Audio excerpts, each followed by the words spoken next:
Jindal steel వాళ్లకు ఈ plant నిర్మాణం అప్పగిస్తున్నామని చెప్పారు.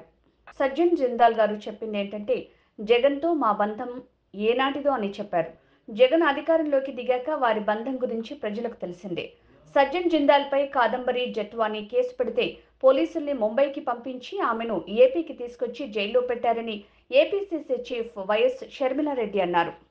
ప్రాజెక్ట్ గా కడప స్టీల్ ఫ్యాక్టరీ గత పాలకులు తయారు చేశారు. ఈ ప్రాజెక్టు టేక్ ఆఫే కాదా, ఇది కేవలం శంకుస్థాపనలు చేయడానికి మాత్రమే ఈ ప్రాజెక్టు పేరును వాడుకుంటున్నారు నాయకులు.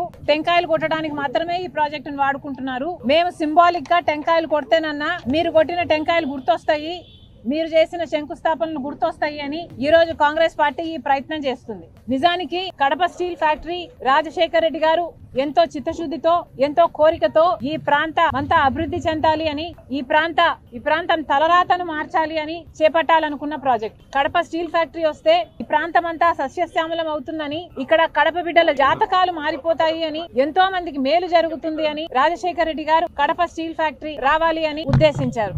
నిజానికి రాజశేఖర్ రెడ్డి గారు ఉన్నప్పుడే కడప స్టీల్ ఫ్యాక్టరీ కోసం ఎన్నో ప్రయత్నాలు చేసి దీన్ని సాకారం చేయాలి అని పూర్తి బ్లూ ప్రింట్ కూడా తయారు చేశారు. 10,000 ఎకరాలలో 20,000 కోట్ల పెట్టుబడితో 20 మిలియన్ల టన్నులు ఉత్పత్తి చేసే కెపాసిటీ గల ప్లాంట్ ని ఇక్కడ ఏర్పాటు చేయాలి అని మొత్తం ప్లాన్ చేశారు రాజశేఖర్ రెడ్డి గారు. రాజశేఖర్ రెడ్డి గారు ఉద్దేశం ప్రకారం 25,000 మందికి డైరెక్ట్ ఎంప్లాయ్మెంట్ ఇస్తుంది, ఇంకో 1,00,000 మందికి ఇండైరెక్ట్ ఎంప్లాయ్మెంట్ ఇస్తుంది ఈ ప్లాంట్ అన్నది రాజశేఖర్ రెడ్డి గారి ఉద్దేశం అయితే, మరి ఈ రోజు ఏమైంది, ఎక్కడికి పోయింది? అంత గొప్ప ప్రణాళిక తర్వాత వచ్చిన నాయకుల చేతుల్లో నాశనం అయిపోయింది కదా. రాజశేఖర్ రెడ్డి గారు శంకుస్థాపన చేసింది ఆయన అధికారంలో ఉన్నప్పుడు 2008లో. అయితే ఆ తర్వాత కాలంలో రాష్ట్ర విభజన జరిగినప్పుడు కడప స్టీల్ ఫ్యాక్టరీ తప్పనిసరిగా కట్టాల్సిన ఫ్యాక్టరీ, శైల ఆధ్వర్యంలోనే దీన్ని కట్టాలి అని విభజన హామీలలో ఒక హామీ కడప స్టీల్ ఫ్యాక్టరీ.